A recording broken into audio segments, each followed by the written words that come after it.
असे शासनच सुस्त आहे तर प्रशासनात कुठे दिसणार आहे? शासन जर तंदुरुस्त असेल, शासन जर अ, जागृत असेल तर प्रशासन जागरूक असतं. आता मेल्या अवस्थेमध्ये शासन असेल तर न्याय कुणाकडे मागायचा? आज सुरेश शिंदे चापर्डा यांच्या शेतात मी सोयाबीनचं हे सगळं येलो मोजॅक नावाचं याच्यावर प्रादुर्भाव आहे. हे दाण्यांचं दाणे दाणे बघा, दाणे म्हणजे शेंग भरलीच नाही, सगळा रस हा ओढून घेतला गेला, पिऊन घेतला गेला त्या किड्यांनी. आणि आज याच्या शेतामध्ये एकराच्या मागं एक बोर सुद्धा सोयाबीन होऊ शकत नाही. ही परिस्थिती सर्व दूर आहे. मला वाशिमच्या शेतकऱ्यांचा फोन आला, मला वर्धेच्या शेतकऱ्यांचा फोन होता. म्हणजे सगळीकडेच हा येलो मोजॅक नावाचा प्रादुर्भाव, किडीचा प्रादुर्भाव सोयाबीनवर आलेला आहे. एकीकडे शेतकऱ्यांच्या सोयाबीनला दर नाही, म्हणजे MSPचा पत्ता नाही. दुसरीकडे उत्पन्न नाही. तिसरीकडे कर्जमाफी नाही. आणि चौथीकडे प्रशासनाची शासनाकडून मदत नाही. हे जर होईल तर शेतकऱ्यांनी काय करायचं? शेतकऱ्याकडून कुणाकडे पाहून जगायचं? हे सगळी परिस्थिती इथे आल्यानंतर आम्हाला दिसली. शेतकऱ्यांनी कुणाकडे व्यथा मांडायचा? प्रशासन जागृत नाही, शासन जागृत नाही, दक्ष नाही. आणि हे कुठे आहे? एवढा मोठा संकट महाराष्ट्रावर आलेला असताना, एवढा मोठा शेतकऱ्यांचं नुकसान झालं असताना प्रशासन म्हणण्यापेक्षा शासनाची जबाबदारी आहे. अरे पंजाब प्रमाणे याचे सगळे तर पहिले पंचनामे करा. मी आज या शेतात भेट दिल्यानंतर हे सगळं लक्षात आलं, हे दाणे भरले नाही. हे बघा, हे दाणे आहेत काय? एक बोरा सुद्धा होणार नाही, ही परिस्थिती आहे.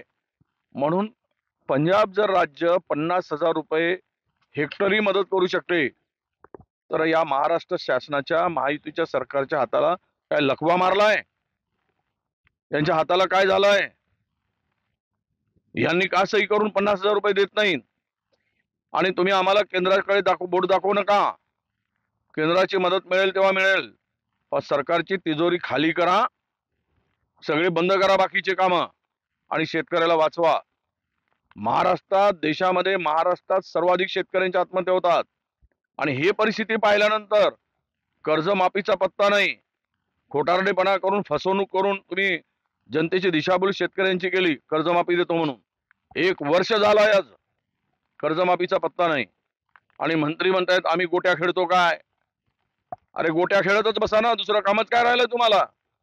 जर शेतकऱ्याला मदत करणं होत नाही तर तुमच्याकडे धंदाच उरला नाही काय दुसरा, गोट्या खेळण्याशिवाय?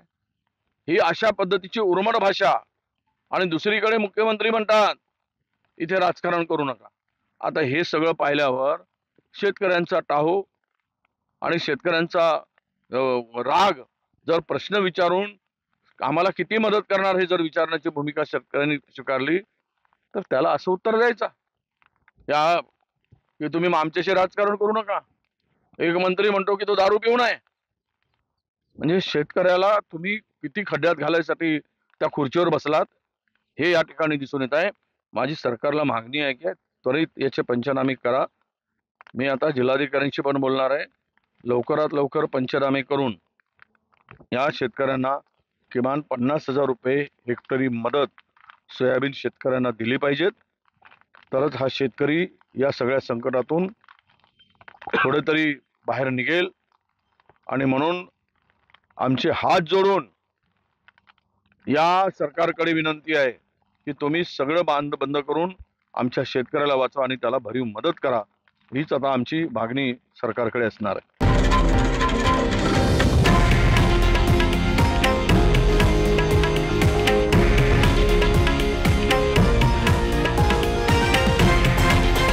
हे आहे देशातील नंबर 1 न्यूज नेटवर्क आणि आपण पाहत आहात TV9 मराठी, एकमेव.